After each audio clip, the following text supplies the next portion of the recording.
Hi hello ಎಲ್ಲ ರಾಜ್ಯ ಸರ್ಕಾರಿ ನೌಕರರಿಗೆ ನಮಸ್ಕಾರ. ಇವತ್ತಿನ ಒಂದು ವಿಡಿಯೋದಲ್ಲಿ ರಾಜ್ಯ ಸರ್ಕಾರಿ ನೌಕರರು ಸ್ಪೆಷಲಿ ಪಿಂಚಣಿದಾರರಿಗೆ ಒಂದು ಮಹತ್ವದ ಆದೇಶವನ್ನು ಹೊರಡಿಸಲಾಗಿದೆ. ನಿವೃತ್ತ ಸರ್ಕಾರಿ ನೌಕರರಿಗೂ ಕೂಡ ನಗದು ರಹಿತ ಚಿಕಿತ್ಸೆ ಮುಖ್ಯ ಕಾರ್ಯದರ್ಶಿ ಭರವಸೆಯನ್ನು ನೀಡಿದ್ದಾರೆ. ಶಾಲಿನಿ ರಜನೀಶ್ ಅವರು ಮುಖ್ಯ ಕಾರ್ಯದರ್ಶಿಗಳು ಕರ್ನಾಟಕ ಸರ್ಕಾರದ ಕಡೆಯಿಂದ ಒಂದು ಮಹತ್ವದ ಭರವಸೆ ಇಲ್ಲಿ ಬಂದಿರುವಂಥದ್ದು. ಅದರ ಬಗ್ಗೆ ಮಹತ್ವದ ಮಾಹಿತಿಯನ್ನು ಇವತ್ತಿನ ವಿಡಿಯೋದಲ್ಲಿ ಪಡೆಯೋಣ.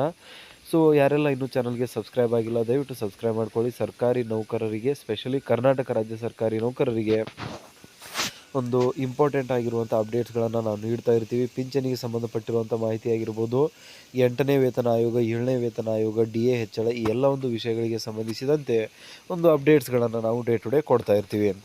ಇಲ್ಲಿ ನೋಡ್ತಾ ಇರುವಂಥದ್ದು ಲಾಸ್ಟ್ ಟೈಮ್ ಏನೋ ಬಸವರಾಜ ಬೊಮ್ಮಾಯಿ ಅವರು ಒಂದು CM ಆಗಿದ್ದಾಗ ವಿಧಾನಸೌಧದ ಬ್ಲ್ಯಾಂಕೆಟ್ ಹಾಲಲ್ಲಿ ಅನೌನ್ಸ್ ಮಾಡಿದ್ದರು, ಒಂದು ರಾಜ್ಯ ಸರ್ಕಾರಿ ನೌಕರರಿಗೆ ನಗದು ರಹಿತ ಚಿಕಿತ್ಸೆ ಕ್ಯಾಶ್ಲೆಸ್ ಮೆಡಿಕಲ್ ಟ್ರೀಟ್ಮೆಂಟ್ ವ್ಯವಸ್ಥೆಯನ್ನು ನಾವು ಜಾರಿ ಮಾಡ್ತೇವೆ ಅಂತ.